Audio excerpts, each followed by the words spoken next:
नमस्कार दोस्तों, आज मैं अपने इस वीडियो में एक ऐसी सशक्त महिला नेता के बारे में बताने जा रही हूं जिनका कि नाम ही काफी है, जिन्हें कि दलित की बेटी कहा जाता है। और इन्होंने दलित की बेटी बन करके कहा जाए तो दलितों में बहुसंख्यक वर्ग में बहुत ज्यादा प्रसिद्धि पाई है। और दलित की बेटी के नाम पर इन्होंने कहा जाए तो वोट बैंक भी अपना बुनाया है। जी हाँ, मैं बात कर रही हूँ मायावती की।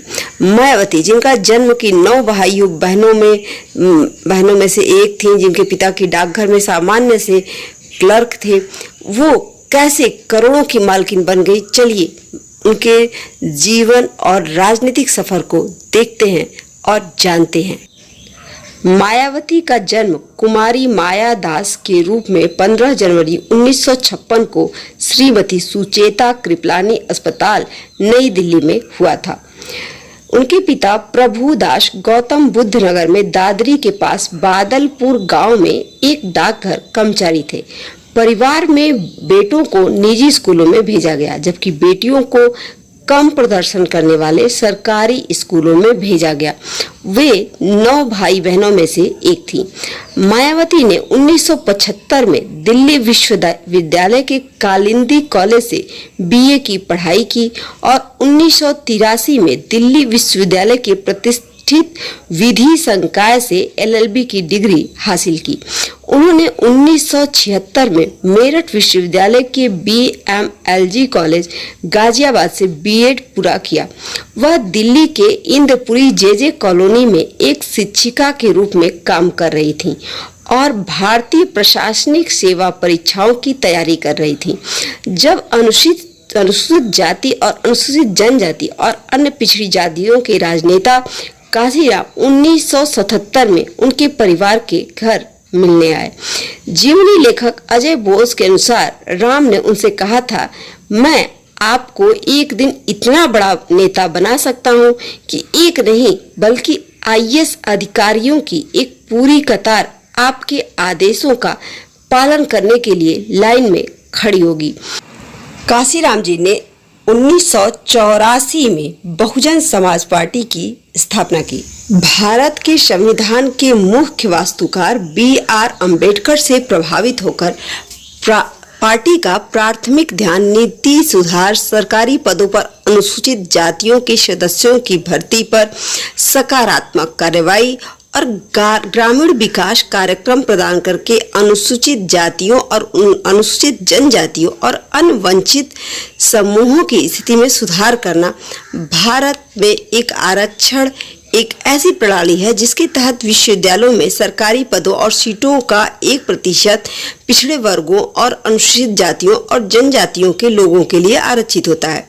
अपने पूरे राजनीतिक जीवन के दौरान मायावती ने कोटा में वृद्धि और धार्मिक अल्पसंख्यकों और आर्थिक रूप से कमजोर उच्च जातियों जैसे अधिक समुदायों को शामिल करने के साथ पिछड़े वर्गों के लिए सरकारी और निजी दोनों क्षेत्रों में आरक्षण का समर्थन किया।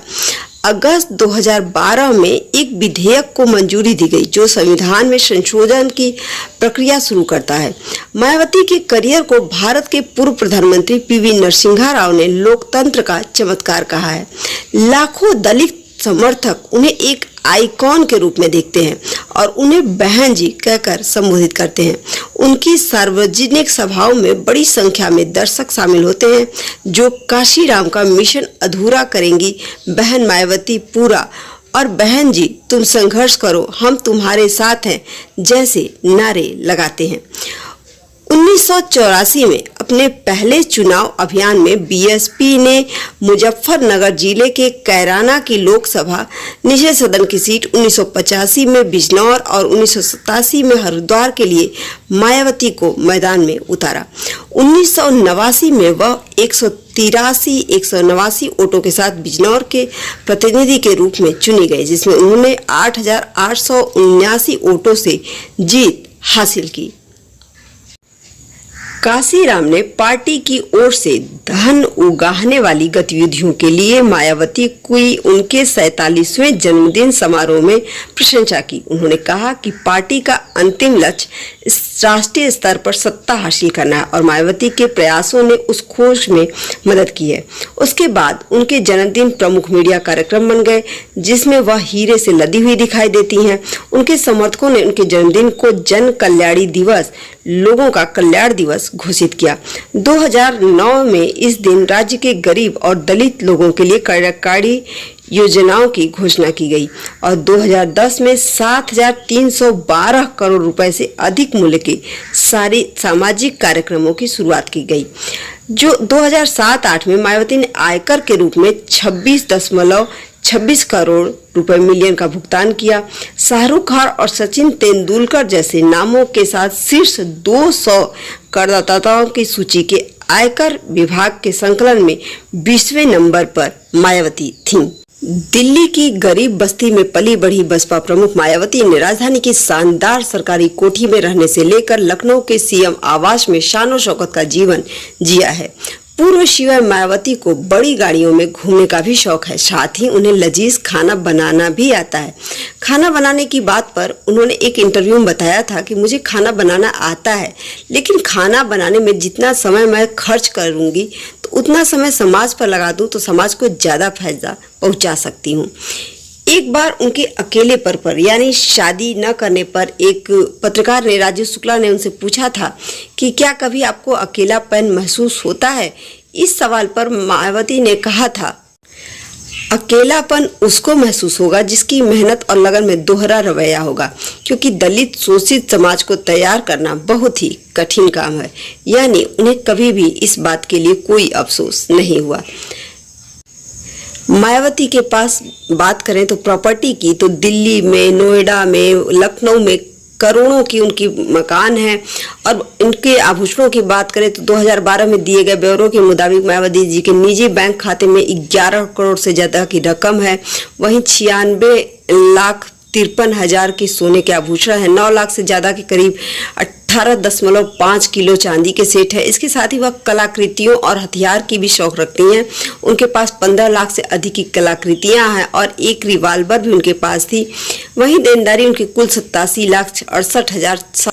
बसपा सुप्रीमो मायावती ने उत्तर प्रदेश में लखनऊ और नोएडा में 2 पार्क बनवाए थे और उसमें अपनी दलित नेता भीमराव अम्बेडकर, काशीराम और पार्टी के चुनाव चिन्ह हाथी की मूर्तियां बनवाई थी और इसमें लगभग 5,919 करोड़ रुपए खर्च।